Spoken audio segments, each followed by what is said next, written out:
Carl, good morning. Good morning, Marshall. How are you doing? Hi, good. What's up?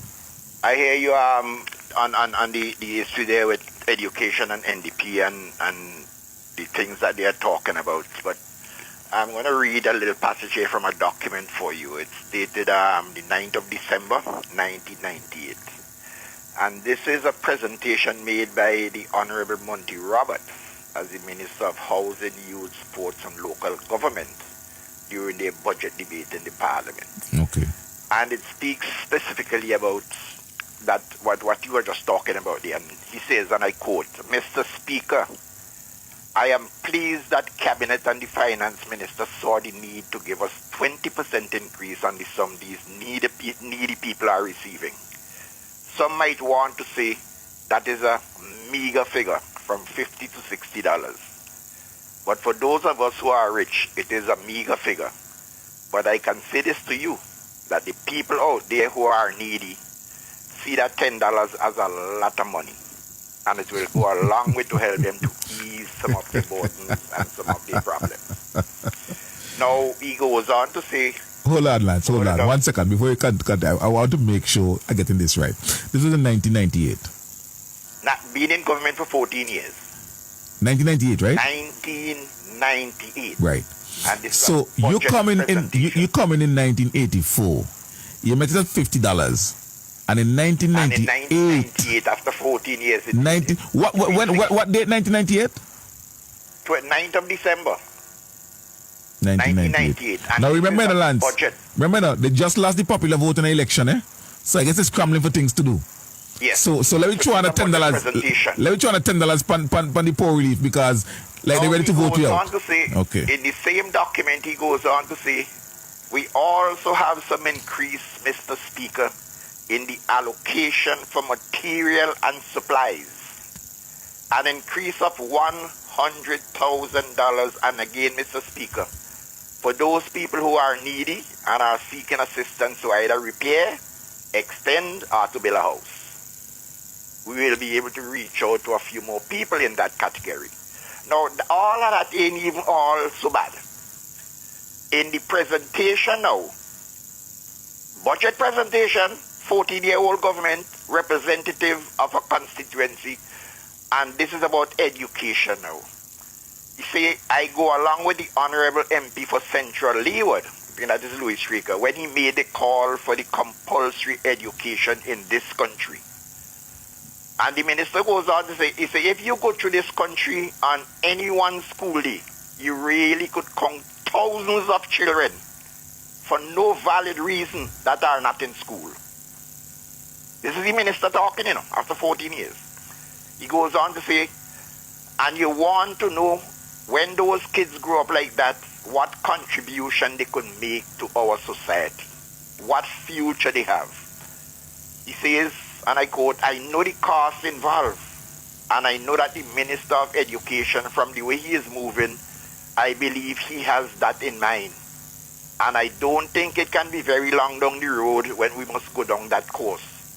But I take it into consideration that this is a poor country and that there are lots of things involved. But he says the time has come when we should hold parents responsible for children's schooling. This is a Hansard I'm reading from here. The minister, after 14 years in government, telling people that the time has come. He said he noticed thousands of children in you walk through the country, not in school, for no reason at all. Thousands. But he is now saying the time has come when you need to hold parents responsible for getting their children into school. And he is government. Imagine now, that. This is really despicable, This is really despicable. So, Mr. Speaker, I am pleased to see in the estimate that my Sandy Bay school is again down for construction in the year 2000. See, I blew my mouth on it last year, and for maybe reasons outside of the control of the ministry, we did not get it going. We have already secured the land, and I believe everything is in place now to get the school. You see, because the present school, for those of you who might know it, until we took the electricity there, has been a dark hole. Poor construction. So the roof is so low that the heat, I wondered how teaching and learning could have taken place there. Electricity has gone to the area and it has improved the lighting a little bit, but it is still overcrowded, hot and dusty. Bad location, and I hope that the school is coming this time around. I am not blaming anybody, but I am keeping my fingers crossed.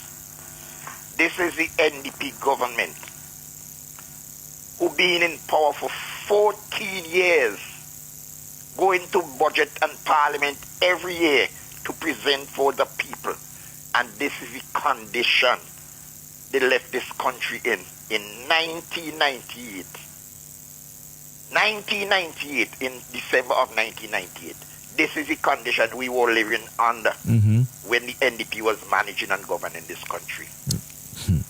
He said any one day you could walk through St. Vincent and see thousands of children on the road not going to school for no reason. We have no place to send them to school. You understand the education policy?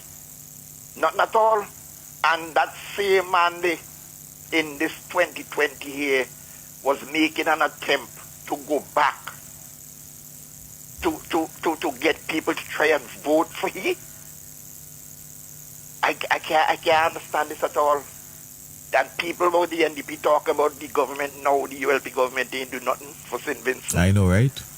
I know. The comparative analysis is there. It's clear to see the record of the NDP. I just read the record of the NDP in 1998. Eh? 1998. In 1998. You could talk about thousands of children who should be in school, not in school. Thousands. And they say it's responsibility to the parents to make their children go to all of a sudden, now the NDP in opposition, you have some teachers who support them. Apparently, now, all of a sudden, parents have no responsibility. It's all government. Exactly. Thank you, my brother, for the time. All right, man, have a good one. And I love the document. The answer 1998 budget. All of a sudden, you have some teachers who support the NDP who don't belong in teaching because I don't know what they're doing. Apparently, all of a sudden, parents have no responsibility. But there was Minister Roberts in Parliament telling you that parents have to be responsible for the thousands of children he's saying you could see as they drive through this country who are out of school and should be in school. What a thing. Let's take a call.